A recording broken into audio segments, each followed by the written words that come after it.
My guest is Věra Jourová, the Vice President of the European Commission, and we will talk about the options for the European Union to act on media freedom. Věra Jourová, thanks for being with us. Thank you very much for inviting me. So we are in the European Parliament's building in Strasbourg, and the European Commission is proposing a new act, the Media Freedom Act. So media freedom is a core value of the European Union. Why we need a separate legislation to save it? We need legally binding rules to protect media better in Europe, because we see a negative trend in almost all the member states. We have pan-European issue, political pressures on media, economic distress. We see a lot of problems in the public media sector. We see not enough transparency when it comes to media ownership and advertising from public money. So we decided to cover the issues by the legally binding rules, by the regulation, and the negotiations now will start. According to your view, what are the most problematic areas in the media and what are the most problematic countries? The most problematic area is that we see shrinking space for free doing the job by the journalists. First of all, we should do more to protect the media against political interference. That's why we have a very important part of the law which says that the state should not interfere. The second thing, which includes also using of the spyware, for instance, or pushing the journalists to disclose the sources, these kind of intrusive attacks against the media we see in some countries.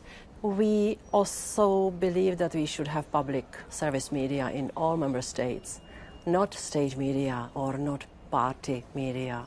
And thirdly, I think that we still need to try to achieve some balance between the media and online platforms, because online platforms grabbed too much power and they are moderating content, and we want the content produced by professional journalists to survive and not to be removed or somehow pushed out. You didn't mention any specific countries.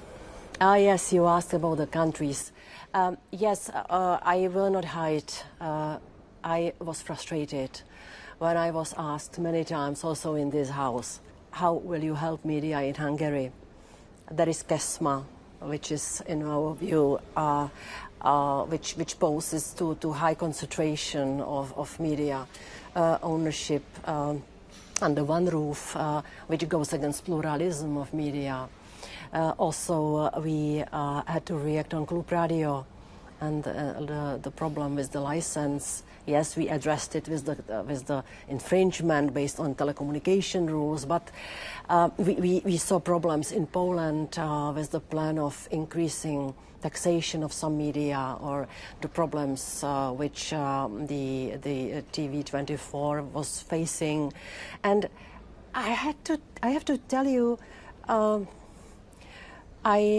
fed up of saying I cannot help, and I could not help. Still I cannot help, because the media do not have any stronger protection than any other actor on the single market.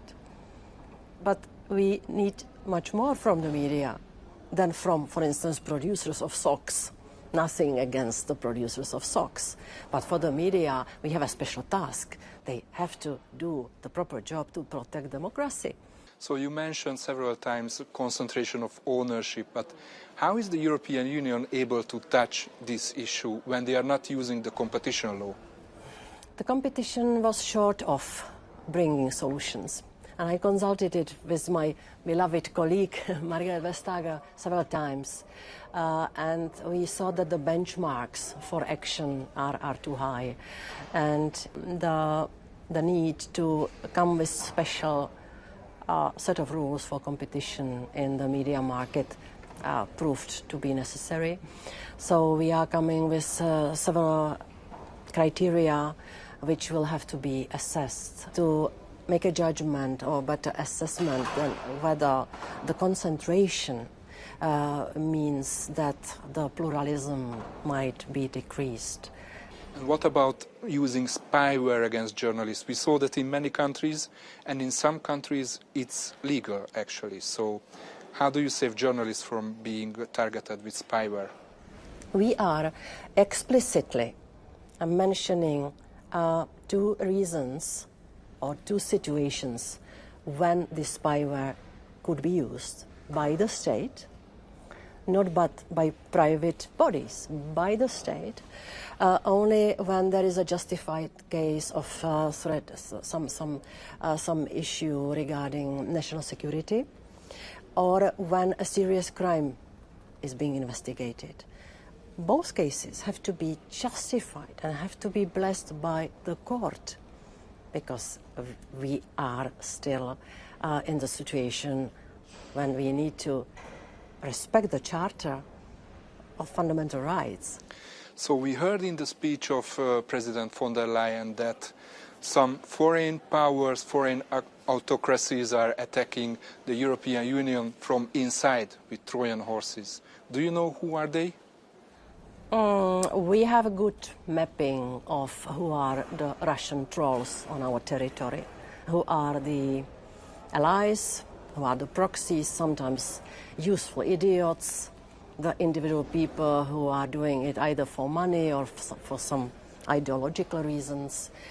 And what we can do, we cannot silence the people for declaring what they think or sharing their opinions. We have to fight against the falsifying the facts. That's why in introducing the measures against disinformation and Russian propaganda, we have a combination of some of the, for instance, fact-checking or demonetizing of these channels, which we know which they are, which spread the disinformation in Europe. We are under pressure from Russia in the sector of energy, economy, and especially for energy. We are used to say that energy is used as a weapon against us by Putin, but also words are used against us. And I think that we must not be naive and we have to do more. Vice President Jourová, thank you very much for the interview. Thank you very much.